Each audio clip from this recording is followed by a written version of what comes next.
ପିଲାମାନେ ଆଜି ଆମେ କ'ଣ ଶିଖିବା ନା ଟ୍ରାଫିକ ନିୟମ ବିଷୟରେ। ତାର ଏଠି ଗୋଟେ ଦେଇଛି ଖମ୍ବଟା। ଆମେ ଯେତେବେଳେ ରାସ୍ତାଘାଟରେ ଯାଉଛେ, ତମେ ଯେତେବେଳେ ଯିବ ବାବା ମାମାଙ୍କ ସମୟ ସାଙ୍ଗରେ, ସେତେବେଳେ ଟ୍ରାଫିକ ଥବ, ବଜାରରେ ହଉ ତମେ ବୁଲିବାକୁ ଯେତେବେଳେ ଯିବ, ସେତେବେଳେ କ'ଣ ଥବ ନା ଟ୍ରାଫିକ ଥବ। ତାହେଲେ ଆମେ ସେ ଟ୍ରାଫିକରେ ଯେଉଁ ଯିବା ରାସ୍ତାରେ କେମିତି ନିୟମ ମାନିକି ଯିବା, ଆଉ କେଉଁ ରଙ୍ଗଟା ଜଳୁଥିଲା ବେଳେ ଆମେ ଯିବା, କେଉଁ ରଙ୍ଗ ଜଳିଲା ବେଳେ ଆମେ ରହିବା, କେତେବେଳେ ଆମେ ଯିବା, ସେ ବିଷୟରେ ଆମେ ଆଜି ଜାଣିବା ହେଲା।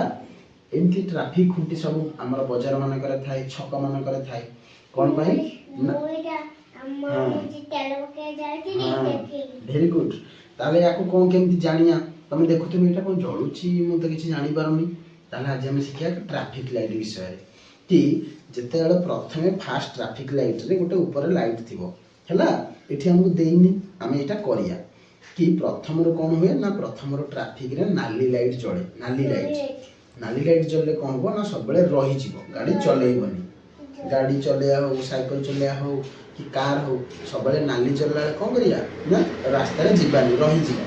ତାହେଲେ ପ୍ରଥମଟା ଆମର କ'ଣ କରିବା, ନାଲି ରଙ୍ଗ ଦେଇଦିଅ। ପ୍ରଥମଟାକୁ ଏଇ ଘରଟାକୁ ନାଲି ରଙ୍ଗ ଦିଅ, ଦିଅ ନାଲି ରଙ୍ଗ କରିଦିଅ। ଏମିତି କରୁନ, ଏଠି ନାଲି ରଙ୍ଗ ବାସ୍ତାର ସେମିତି କରିଦିଅ, ବସିଦିଅ ସିଧା କରିକି। Very good. ପ୍ରଥମଟା କ'ଣ ହେଇଗଲା ନା ନାଲି। ନାଲି ହେଲେ କ'ଣ ହୁଏ ନା ଗାଡ଼ି ରୁହେ। କ'ଣ ହବ? ଗାଡ଼ି ରହିବ। ନାଲି ରଙ୍ଗ ଯେତେବେଳେ ଜଳିବ ସେତେବେଳେ ଗାଡ଼ି ମଟର ଯିବନି। କ'ଣ ହବ? ଗାଡ଼ି ମଟର ରହିଯିବ। ସମସ୍ତେ ଜାଣିଲ, ନାଲି ବତି ଜଳିଲେ କ'ଣ ହବ? ଗାଡ଼ି ରହିଯିବ। ତାପରେ ଯେତେବେଳେ ରହିବା ପରେ ତାପରେ ପୁଣି ଗୋଟେ ଘର ଦେଇଛି, ସେଠି କ'ଣ ହବ ନା ହଳଦିଆ ବତି ଜଳିବ। ହଳଦିଆ ବତି ଜଳିବ କାହିଁକି ନା ଗାଡ଼ି ଆମେ ଯିବା ପାଇଁ ପ୍ରସ୍ତୁତ ହେବା। ଯେତେବେଳେ ନାଲି ବତି ଲିଭିଯିବ ତାପରେ ଏଇ ଘରଟା ଜଳିବ। ଏଇଟା ହେଉଛି କ'ଣ ନା ହଳଦିଆ। ନିଆଁ ଦିଅ, ହଳଦିଆ ରଙ୍ଗ କରିଦିଅ।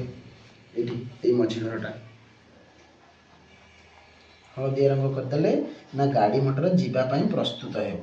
କ'ଣ ହବ ନା ଗାଡ଼ି ମଟର ଯିବା ପାଇଁ ପ୍ରସ୍ତୁତ ହେବ। ଭେଳି କରିଦେଉଛି। ନାଲି ବତି ଲିଭିଲା ପରେ ହଳଦିଆ ବତି ଜଳିବ। ଯେତେବେଳେ ଆମେ ଯିବା ଆସିବା ପାଇଁ ପ୍ରସ୍ତୁତ ହେବା, କ'ଣ କରିବା ନା ଯିବା ଆସିବା ପାଇଁ ପ୍ରସ୍ତୁତ ହେବା। ତାପରେ ଯେତେବେଳେ ହଳଦିଆ ଲାଇଟ୍ ଲିଭିଯିବ ତାପରେ ଏଇ ଲାଇଟ୍ଟା ଜଳିବ। ଏଇ ଲାଇଟ୍ଟା ଜଳିଲେ କ'ଣ ହବ ନା ଆମେ ଏଥର ଯାଇପାରିବା। ଏଇଟା ହେଉଛି ଗ୍ରୀନ୍ କଲର। ଗ୍ରୀନ୍ କଲର ଦେଇଦିଅ। ଏଇଟା ଏଇ ଘରଟାକୁ ଗ୍ରୀନ୍ କଲର କରିଦିଅ। ଏଇ ଘର, ହଁ ବାସ୍ ଦିଅ। ଗ୍ରୀନ୍ କଲର ହେଲେ ଗାଡ଼ି ମଟର କ'ଣ ହବ ନା ଯିବ। ଏଥର ଗ୍ରୀନ୍ କଲର ହେଇଗଲେ ଗାଡ଼ି ମଟର ଯିବ, ଯାହାଫଳରେ ତମେ ସୁରକ୍ଷିତରେ ଯାଇପାରିବ, ଆଉ ଦୁର୍ଘଟଣାର ସମ୍ମୁଖୀନ ହେବନି ହେଲା। ପ୍ରଥମେ ନାଲି ଜଳିଲେ ଆମେ ରହିଯିବା। ନାଲି ଲିଭିଲା ପରେ ହଳଦିଆ ଜଳିବ। ହଳଦିଆ ଜଳିଲା ବେଳେ ଆମେ ଗାଡ଼ି ଷ୍ଟାର୍ଟ କରିବା ଯିବା ପାଇଁ ହେଲା। ତାପରେ ହଳଦିଆଟା ଲିଭିଗଲା ପରେ ତାପରେ ଆମେ କ'ଣ କରିବା ନା ନେଳିଟା ଜଳିବ। ନେଳି ଯେତେବେଳେ ଜଳିବ ଆମେ ସେତେବେଳେ କ'ଣ କରିବା ନା ଯାଇପାରିବା ବାଇକ୍ ନେଇ ହେଲା। Very good.